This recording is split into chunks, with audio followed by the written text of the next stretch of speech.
Good afternoon, and thanks for coming. I'm Eric Weiss with NTSB Media Relations.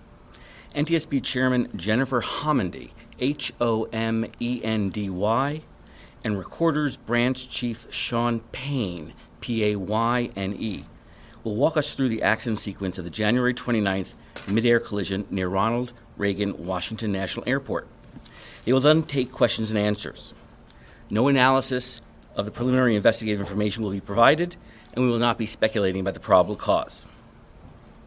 As always, you can follow this and other NTSB investigations on our website, ntsb.gov, as well as on Facebook, Instagram, YouTube, and X at NTSB_newsroom. And reporters can always contact us through email at mediarelations@ntsb.gov. Chairman?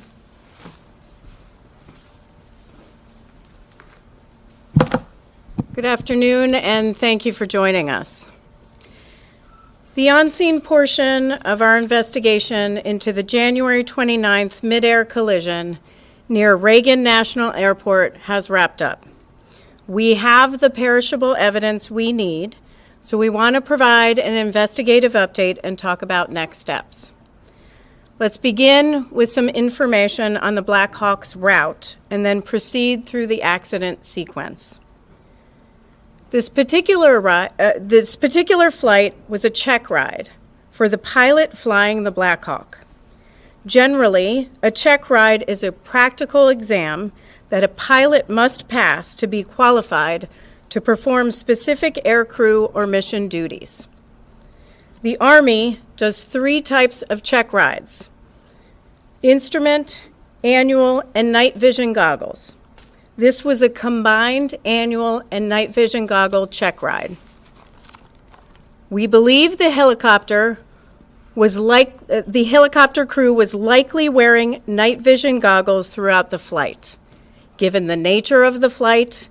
Additionally, had they been removed, the crew was required to have a discussion about going unaided. Let me repeat that. Had they been removed, the crew was required to have a discussion about going unaided. There is no evidence on the cockpit voice recorder, or CVR, of such a discussion. On this chart, you'll see the routes they were generally following: Helicopter Route 1 to Helicopter Route 4. These routes are designated by the Federal Aviation Administration, or FAA, and although you see blue lines, there are no defined boundaries to these routes. You'll note on the chart that pilots are expected to maintain the maximum altitude charted when ceiling permits, unless otherwise instructed by air traffic control. The maximum altitudes along Helicopter Route 1 are 1,300 feet between Cabin John and Chain Bridge, 1,000 feet at Chain Bridge, 700 just after Chain Bridge, 300 at the Key Bridge, and 200 feet just south of Memorial Bridge. Now I'm going to read some preliminary investigative information, which is derived from a variety of electronic and other sources as of 1 p.m. today. About 8:15 p.m. Eastern Standard Time, the CRJ left 37,000 feet pressure altitude for an initial descent. At 8:30, the Black Hawk began traveling generally southbound after maneuvering near Laytonsville, Maryland. CVR audio from the Black Hawk indicated the instructor pilot was the pilot monitoring and transmitting on the radio, and the pilot was the pilot flying. At 8:33:41, the Black Hawk crew requested Helicopter Route 1 to 4 to Davison Army Airfield, which the tower controller approved. At 8:38:39, the Black Hawk reached the intersection of the D.C. Beltway and the Potomac River near Carteret, Maryland. After briefly turning westbound, the Black Hawk turned back to the east and began descending as it picked up Helicopter Route 1 over the Potomac River southeast toward downtown Washington, D.C.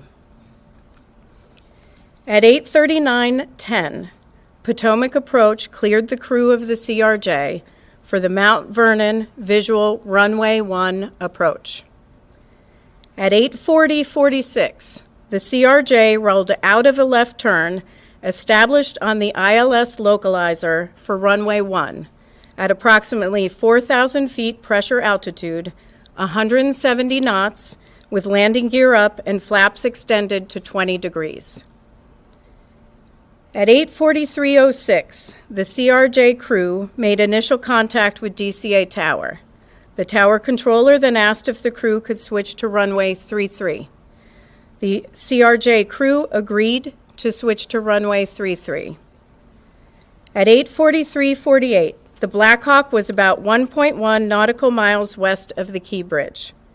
The pilot flying indicated they were at 300 feet. The instructor pilot indicated they were at 400 feet. Neither pilot made a comment discussing an altitude discrepancy. At this time, we don't know why there was a discrepancy between the two. That's something that the investigative team is analyzing. At 8:44:27, as the Black Hawk approached the Key Bridge, the instructor pilot indicated the Black Hawk was at 300 feet, descending to 200 feet. Between 8:44:41 and 8:44:45, the CRJ crew selected 30 degrees of flaps and then 45 degrees of flaps. At 8:44:49, the CRJ landing gear were down and locked. The aircraft was fully configured for landing about 6.2 nautical miles south of the airport. At 8:45:27, the autopilot was disconnected, and the CRJ began a shallow right turn off the runway 1 localizer at a radio altitude of approximately 1,700 feet and an airspeed of 134 knots. This occurred about 5 nautical miles south of the airport. At 8:45:30, the Black Hawk passed over the Memorial Bridge. The instructor pilot told the pilot flying that they were at 300 feet and needed to descend. The pilot flying said they would descend to 200 feet. At 8:45:58, the Black Hawk then crossed over the Washington Tidal Basin and followed the Washington Channel consistent with helicopter Route 1. It is now approximately 2 minutes before the collision. At 8:46:01, a radio transmission from the tower was audible on the CRJ CVR, informing the Black Hawk that traffic just south of the Wilson Bridge was a CRJ at 1,200 feet circling to runway 33. CVR data from the Black Hawk indicated that the portion of the transmission stating the CRJ was circling may not have been received by the Black Hawk crew. We hear the word circling in ATC communications, but we do not hear the word circling on the CVR of the Black Hawk. The recorders group is evaluating this right now. At 8:46:08, the Black Hawk crew responded. They had the traffic in sight and requested visual separation, which was approved by DCA Tower. At 8:46:29, the CRJ crew received a 1,000-foot automated call-out. At 8:46:47, DCA Tower cleared other jet traffic on runway 1 for immediate departure with no delay. At 8:47:27, or 32 seconds before impact, the Black Hawk passed the southern tip of Haines Point. A second later, the CRJ began a left roll to turn to final on runway 33. The CRJ was at a radio altitude of 516 feet and 133 knots. At 8:47:29, the CRJ crew received a 500-foot automated call-out. At 8:47:39, or 20 seconds before impact, a radio transmission from the tower was audible on both CVRs. asking the Black Hawk crew if the CRJ was in sight. Audible in the ATC radio transmission was a conflict alert in the background. At 8:47:40, the CRJ crew received an automated traffic advisory on the TCAS system stating traffic, traffic. TCAS is the Traffic Alert and Collision Avoidance System on the CRJ. At 8:47:42, or 17 seconds before impact, a radio transmission from the tower was audible on both CVRs, directing the Black Hawk to pass behind the CRJ. CVR data from the Black Hawk indicated that the portion of the transmission that stated pass behind the may not have been received by the Black Hawk crew. Transmission was stepped on by a 0.8-second mic key from the Black Hawk. The Black Hawk was keying the mic to communicate with ATC. In response, at 8:47:44, the Black Hawk crew indicated that traffic was in sight and requested visual separation, which was approved by DCA Tower. The instructor pilot then told the pilot flying they believed ATC was asking for the helicopter to move left toward the east bank of the Potomac. At 8:47:52, or 7 seconds before impact, the CRJ rolled out on final for runway 33. The CRJ was at a radio altitude of 344 feet, 143 knots. At 8:47:58, or 1 second before impact, the CRJ began to increase its pitch, reaching about 9 degrees nose up at the time of collision. FDR data show the CRJ elevators were deflected near their maximum nose-up travel. The last radio altitude recorded for the CRJ was 313 feet and was recorded 2 seconds prior to the collision. The CRJ pitch at this time was again 9 degrees nose up, and roll was 11 degrees left wing down. The CRJ was descending at 448 feet per minute. The radio altitude of the Black Hawk at the time of the collision was 278 feet and had been steady for the previous 5 seconds. The Black Hawk pitch at the time of the collision was about a half degree nose up with a left roll of 1.6 degrees. Now, examination of the wreckage will assist in determination of the exact angle of the collision. Now, we're confident with the radio altitude of the Black Hawk at the time of the collision that was 278 feet. But I want to caution that does not mean that's what the Black Hawk crew was seeing on the barometric altimeters in the cockpit. We are seeing conflicting information in the data, which is why we aren't releasing altitude for the Black Hawk's entire route. I'm going to turn it over to Sean Payne for an explanation of that. Sean is Branch Chief of the NTSB Vehicle Recorder Division. Thank you.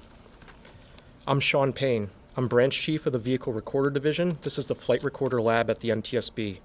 I can give some insight into the challenges of understanding what altitude the Black Hawk pilots would have seen on their gauges in the cockpit.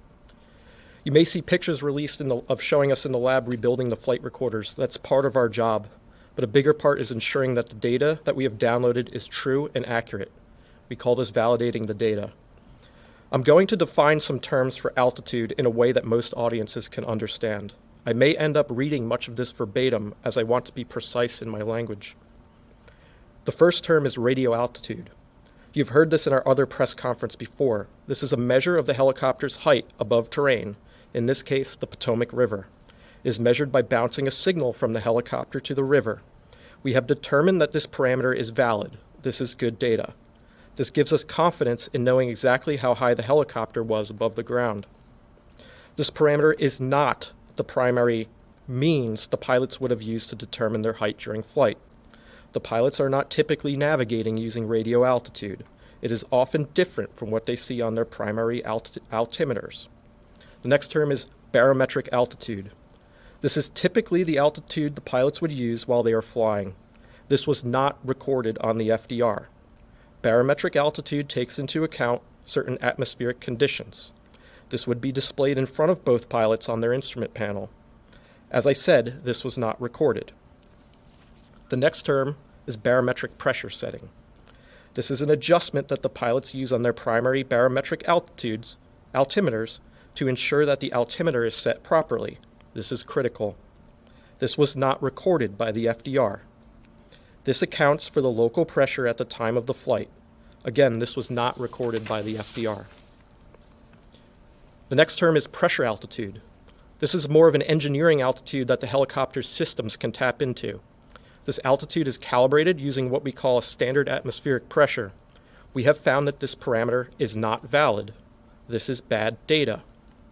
Normally, we can use this parameter to compute the barometric altitude displayed to the pilots. Because this data is bad, we have to use other methods to make this determination. Last, the FDR does not record GPS information, so we cannot simply verify any of this with GPS information such as GPS altitude. This does not exist in the data set.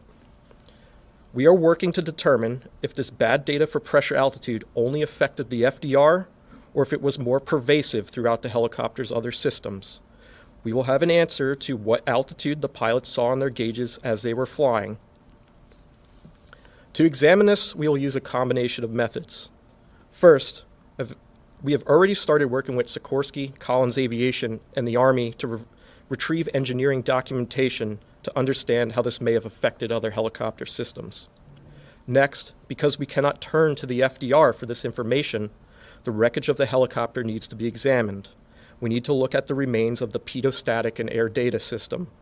I must stress that these systems were badly damaged in the accident, and this will be difficult. Last, we will need to look at the altimeters themselves and determine their independent functionality. I'd like to stress that we've just completed the on-scene phase of the investigation. We need to follow our process and be meticulous. Ultimately, this work will determine the altitude displayed to the pilots and will be included in our final report. I'll pass it back to Chairman. Thanks, John. What I just read, we are going to publish that online, so I'm not going to take specific questions going back to certain times that I've already read. I think that can get very confusing, and so please refer to what we do post online. I do want to make a few corrections and also provide some additional information on a couple of other issues. First, the ATC group has been looking at the radio frequencies. The airplane and the helicopter were both on two different VHF frequencies, not UHF. Also, just a correction, Metropolitan Police Department recovered the Black Hawk CVR and FDR, not the FBI. I do want to provide a little bit of information on ADSB out for the Black Hawk. ADSB stands for Automatic Dependent Surveillance Broadcast. So the helicopter was equipped with and capable of transmitting ADSB out. We don't know why it wasn't transmitting. What we'll have to look at is the installation of the equipment. We'll have to look at programming. We'll have to look at whether there was some sort of equipment malfunction or if the ADSB was turned off. So there are a lot of people are asking about, was it turned off? There are other things we have to rule out first. The team is going to do a visibility study. The visibility study, we're going to do a laser scan of the cockpits of an exemplar CRJ. We're going to also laser scan an exemplar cockpit of an exemplar Black Hawk. And we're going to take that information as well as information from examination of the wreckage, different seating positions, different heights, different eye positions, also taking into account night vision goggles. And we're going to do a pretty in-depth visibility study, which we do often, and see if we can demonstrate, which we will be able to do on a software program, what the pilots of the Black Hawk could and could not see. Now, we will begin moving the wreckage from DCA to a secure location over the next week. And that's all I have for now. I am going to take questions. Again, I'm not going to take questions on specific times that I read through in the Black Hawk route or in the CRJ as it was moving to runway 33, but all of that will be online at ntsb.gov, and you can find that. So I will take questions as I call you. Please raise your hand, state your name and your affiliation. Tom. Madam Chair, Tom Costello with NBC News. Thank you for the update. Do we understand correctly, you're looking into the possibility that there may have been, I underscore may have been, a malfunction in terms of the accuracy of the altimeter readings inside the cockpit for the Black Hawk helicopter? One more time. Do I understand correctly, you're looking into the possibility that there may have been bad data and therefore inaccurate readings inside the cockpit of the chopper for altitude for the pilots to read? That's correct. We are looking at the possibility of there may be bad data. We're looking at, were they seeing something different in the cockpit that differs from the FDR data, which was radio altimeter? In other words, they may have thought they're at one altitude when in truth they were at a different altitude. It's possible, but we have a lot of work to do till we get to that. Pete. Bunting with CNN. How critical is the finding that the crew could have been wearing night vision goggles, and how much will that factor into your investigation? So the question is, how critical is the finding that the crew could have been wearing night vision goggles? That is, part of our investigation where it's going to be a factor in our visibility study. We're going to have to see what was possible for them to see at the time leading up to the collision and the accident sequence. Is there anything in the voice recorder indicating that the crew of the Black Hawk saw the impending collision? Is there anything in the voice recorder that the crew of the Black Hawk could see or tell that there was an impending collision? We do not have any indication that the Black Hawk crew would have seen that. Paul Wagner with News 4. Based on the possibility that they were wearing these night vision goggles, we've heard from people who wear them that it may affect your peripheral vision. So if the plane is coming into